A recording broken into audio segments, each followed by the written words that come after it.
بھی رونے لگتا ہے اور چلانے لگتا ہے، کہاں ہے ظالم، تم مجھ سے مار مار رہا ہے، مجھ سے ڈر مار رہا ہے، کہیں میرا نشان یزید۔ اگر ان بچوں کو زندہ مجھ سے طلب کیا تو میں کیا جواب دوں گا؟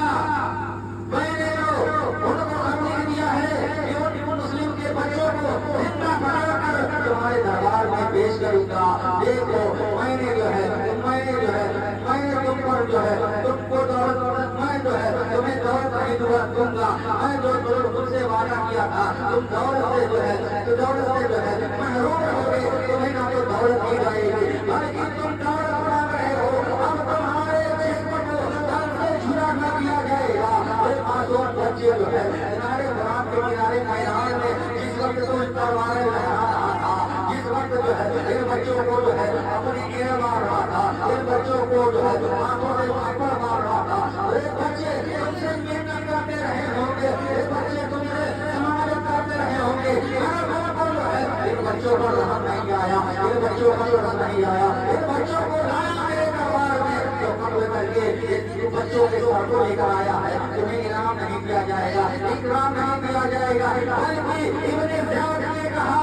کہ اے جلال تیار ہو جاؤ، اس ظالم بدبخت کو، اس نارائن کو، اس مردود کو لے جاؤ، وہاں پر لے کر جاؤ جہاں پر مسلم کے بچوں کو آنے سے قتل کیا تھا، وہیں لے کر جاؤ۔ اب ابن زیاد کے سپاہی اسے پکڑ کر گھسیٹتے ہوئے لے کر چل رہے ہیں، حارث ظالم کو، جو ظالم بچوں کو بے دردی کے ساتھ قتل کیا تھا، اب رب کی طرف سے اس پر مار پڑ رہی ہے، اب قہر الہی کا انتظار ہو گیا، سپاہی اس کو پکڑ کر لے جا رہے ہیں، اپنے ہاتھوں کو چھڑا رہا ہے کہ مجھ کو چھوڑ دو، مجھ پر رحم کرو، مجھ پر ترس کرو۔ سپاہی باز نہیں آ رہے ہیں،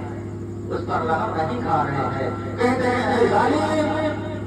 تو نے ظلم کی تلوار سے ان دونوں بچوں کے گردن کو بے دردی کے ساتھ کاٹ ڈالا ہے، تم مجھ سے رحم کی بھیک مانگتے ہو،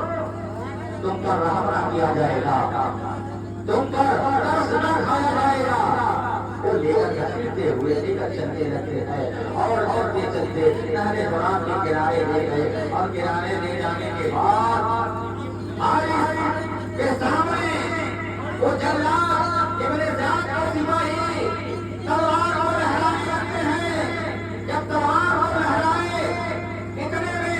حارث بن ظالم نے کہا کہ تم کو تلوار لہرا رہے ہو، مجھے خوف آ رہا ہے، مجھے ڈر لگ رہا ہے، میں تم سے ہاتھ جوڑ کر کہہ رہا ہوں، ان کے قدموں میں گرتا ہے، کہا دیکھو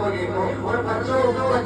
ترس نہ کھایا، وہ بچے بھی اس طریقے سے جو ہے محنت و سماجت کرتے رہے ہوں گے، وہ بچے ہاتھ جوڑ کر جو ہے تم سے جو ہے اپنی جو ہے زندگی کی بھیک مانگتے رہے ہوں گے، لیکن ان بچوں کے جو ہے زندگی پر تمہیں ترس نہیں آیا، ان بچوں کی صورت پر تمہیں ترس نہیں آیا، ان بچوں کی جو ہے معصومیت پر ترس نہیں آیا، اے ظالم مجھے جو ہے جان بچانے کی کیوں خواہش کر رہا ہے، تمہاری جان نہیں بخشی جائے گی، لہٰذا تمہیں جو ہے اسی دریائے فرات کے کنارے جو ہے قتل کر دیا جائے گا، یہاں تک کہ دوڑ کر جو ہے ان جلدوں کے سامنے، ان سپاہیوں کے سامنے جو ہے محنت و سماجت کر رہا ہے اور یہ کہہ رہا ہے مجھے بخش دو، مجھے معاف کر دو۔ وہ سپاہیوں نے کہا وہ بچوں کے لیے جو ہے تم جو ہے ترس نہیں کھا رہے تھے، بچے تم سے اپنی جان کی بھیک مانگتے رہے ہوں گے، وہ بچے تم سے جو اپنی جان کی حفاظت کے لیے جو ہے بھیک مانگتے رہے